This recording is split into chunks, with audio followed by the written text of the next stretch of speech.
सभी दोस्तों को नमस्कार दोस्तों, बहुत बहुत स्वागत है। पूरा वीडियो देखिएगा। अगर आप एसएसटी सब्जेक्ट से हैं और आप 6 to 8 में पार्टिसिपेट करना चाहते हैं। वीडियो में आगे बढ़ने से पहले एक सवाल है जो बच्चा बार बार ये पूछ रहा है कि, और इस तरीके के सवाल बहुत सारे हैं, तभी मैंने ये सवाल उठाया कि मैं जो फॉर्म भरते वक्त आधार कार्ड अपडेट किया था मैंने, उसमें पापा का नाम टाइपिंग मिस्टेक था, तो क्या मुझे आधार कार्ड अपडेट करा करके फिर से अपडेट करनी है, बताइए।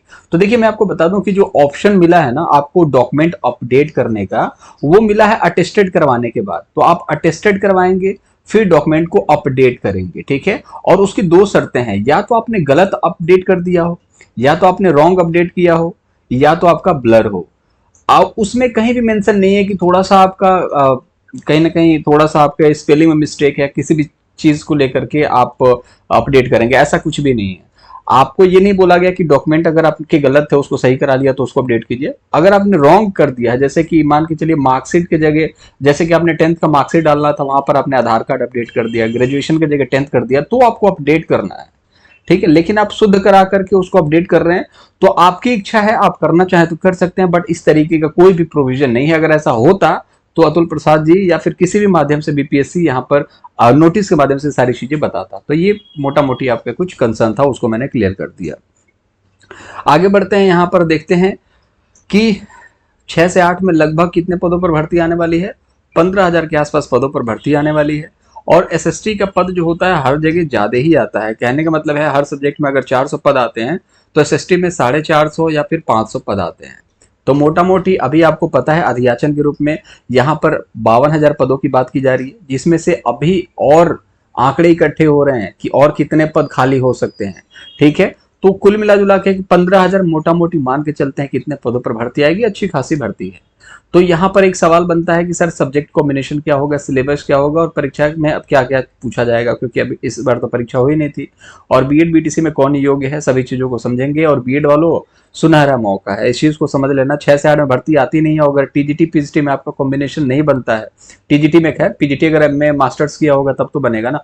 अगर आपका टीजीटी में कॉम्बिनेशन नहीं बनता है, ये आखिरी मौका समझ के चलना, नहीं तो इसके बाद हमें नहीं लगता कहीं भर्ती आने वाली है 6 से 8 की, ठीक है। तो दूसरी चीज है, अब फटाफट देख लेते हैं क्या है, ठीक है।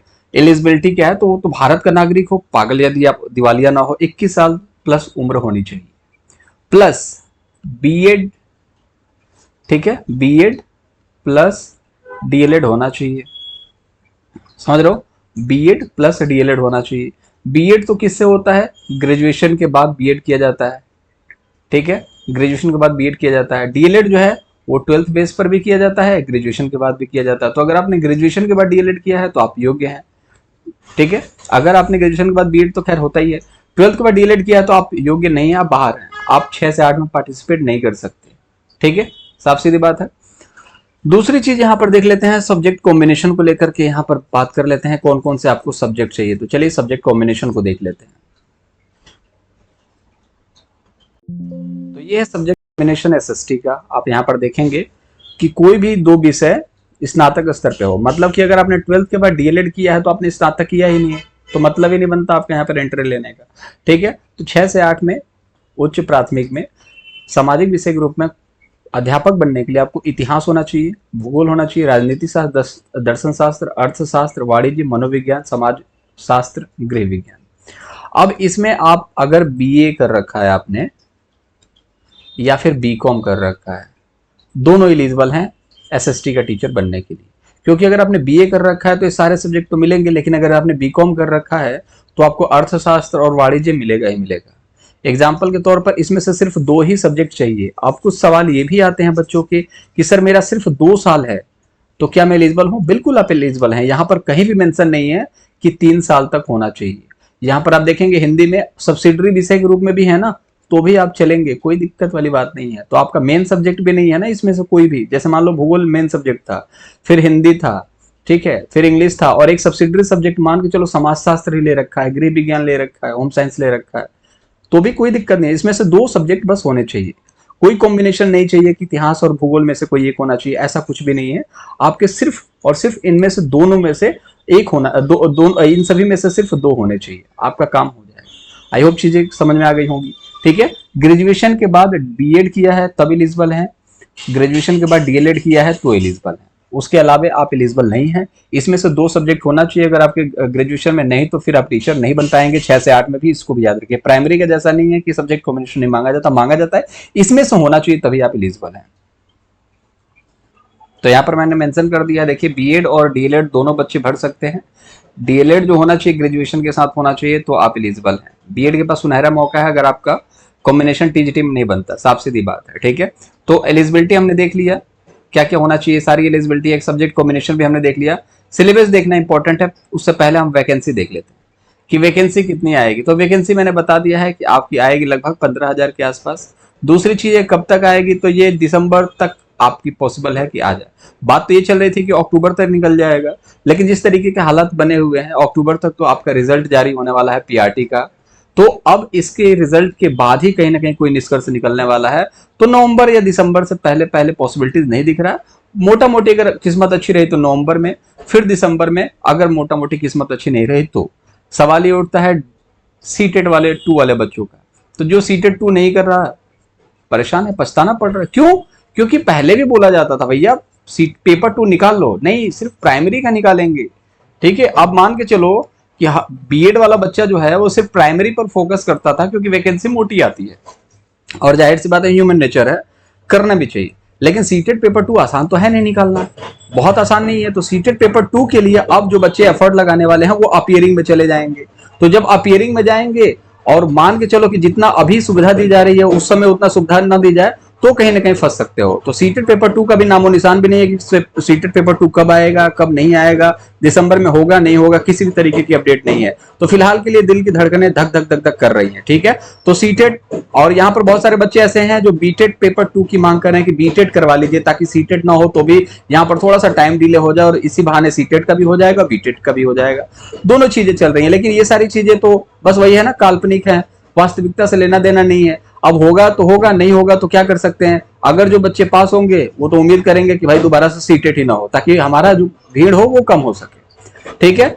अब यहाँ पर अदर स्टेट वाले बच्चे वैसे ही कंसीडर किए जाएंगे जैसे कि इस पीआरटी में कंसीडर किए जा रहे हैं। अब सारे मुद्दे को डिस्कस करने के बाद हम देखते हैं पेपर के पैटर्न को और यहाँ पर देखते हैं अपने सिलेबस को, ठीक है। तो सिलेबस को देखेंगे और पैटर्न को देख लेते हैं। तो देखिए पैटर्न जो होगा दोस्त वो पीआरटी जैसा ही होगा और सिलेबस भी सेम टू सेम पीआरटी जैसा नहीं होने वाला है। पैटर्न जो होने वाला है वो टीजीटी के जैसा होने वाला है। कहने का मतलब है यहाँ पर देखिए किस तरीके से, यहाँ पर आप देखेंगे तो कॉमन पेपर एक होगा जैसे कि पीआरटी में था लैंग्वेज का, जिसमें 25 क्वेश्चन इंग्लिश के होंगे, बाकी 75 क्वेश्चन जो होंगे वो आपके अपने चूज करने होंगे, ठीक है। पेपर 2 की बात करें तो 80 क्वेश्चन जो हैं वो सब्जेक्ट के होंगे, तो 80 क्वेश्चन सब्जेक्ट के हैं तो एसएसटी वाले जितने भी क्वेश्चन होते हैं वो होंगे, और 40 क्वेश्चन जीएस के होंगे, 40 क्वेश्चन जीएस के होंगे। तो ऑलमोस्ट एसएसटी वाले के लिए 120 क्वेश्चन जो होंगे ना वो सब तुम्हारे ही सब्जेक्ट से होने वाले हैं दोस्त, और इधर दाएं बाएं से कुछ नहीं आने वाला, ठीक है। तो मोटा मोटी मैंने आपको बता दिया क्या होने वाला है भाई। कॉमन पेपर होगा एक, जो हमारा पेपर जो पीआरटी का हुआ था वो एक कॉमन पेपर होगा। उसके बाद आप देखोगे कि इनका जो मेन पेपर होने वाला है पेपर 1 मेन जो होगा वो 80 क्वेश्चन जो होंगे आपके मेन सब्जेक्ट होंगे जैसे कि एसएसटी से, और 40 क्वेश्चन जो होंगे जीके जीएस से होंगे जो कि आपके बिहार जीके या फिर स्टैटिक जीके से पूछा जाएगा, और ये एसएसटी में भी पूछा जाएगा, करंट अफेयर सारी चीजें पूछी जाएंगी। तो चीजें मैंने आपको अपडेट बता दी, एलिजिबिलिटी बता दिया, सब्जेक्ट कॉम्बिनेशन भी बता दिया कि कोई 2 सब्जेक्ट होना चाहिए। सिलेबस सिर्फ वही है, सेम टू सेम है, ठीक है। आपका सब्जेक्ट से पूछा जाएगा 40 नंबर का, 80 नंबर का, बाकी 40 ऐसे पूछा जाएगा, बाकी हिंदी है। पेपर का पैटर्न 2 पेपर होगा, वैकेंसी है 15,000 के आसपास। सीटेट बीटेट की मांग की जा रही है ताकि जो बच्चे पास नहीं है उनके लिए टाइम थोड़ा सा मिल जाए ताकि सीटेट पेपर 2 हो जाए। अपीयरिंग वालों के लिए दिल धड़ धड़ करने वाला है क्योंकि अगर मान लो इतनी मोटी वैकेंसी है बीएड वालों के लिए और ये सुनहरा मौका अगर कहीं ना कहीं सीटेट पेपर 2 ना निकलने की वजह से है और उनको अपीयरिंग में बैठना पड़ा, तो कहीं ना कहीं बहुत ज्यादा कहीं ना कहीं एक सुनहरा मौका खोने की उम्मीद में परेशान बैठे हुए हैं। तो कोई दिक्कत वाली बात नहीं है। मुझे उम्मीद है कि जितना जो ये पीआरटी का भर्ती डिले हो रहा है मौका आपको सीटेट के एग्जामिनेशन से मिल सकता है और हो सकता है कि आप बैठ जाएं, लेकिन सीटेट पेपर 2 निकालना भी इतना इजी नहीं है कि आप निकाल लो, बहुत मेहनत की जरूरत पड़ेगी। जब उसके लिए मेहनत करोगे तो मेन पेपर के लिए कैसे मेहनत करोगे, ठीक है। और अदर स्टेट के लिए मैंने सारी चीजें बता ही दी, जो सेम था पीआरटी में वैसे ही यहाँ पर होने वाला है। तो ये थी टोटल अपडेट। आई होप सारी चीजें आपको समझ में आई होंगी, सारी चीजें समझ में आई होंगी तो चैनल को सब्सक्राइब कर लेना ताकि फर्दर आगे नोटिस जो भी आए, जो भी अपडेट हो, सबसे पहले सबसे सटीक आपको मिल सके। लाइक कर दीजिएगा वीडियो को। कुछ भी अगर पूछना है कमेंट सेक्शन में आप पूछ सकते हैं, ठीक है। रिलेवेंट सवाल है तो मैं आपको यहाँ पर वीडियो के माध्यम से या फिर आपको जवाब भी दे दूंगा, ठीक है। बाकी अपना बहुत ज्यादा ख्याल रखिएगा। मुलाकात अगले वीडियो में करेंगे और किसी सब्जेक्ट कॉम्बिनेशन को लेकर के। तब तक अपना बहुत ज्यादा ख्याल रखेंगे।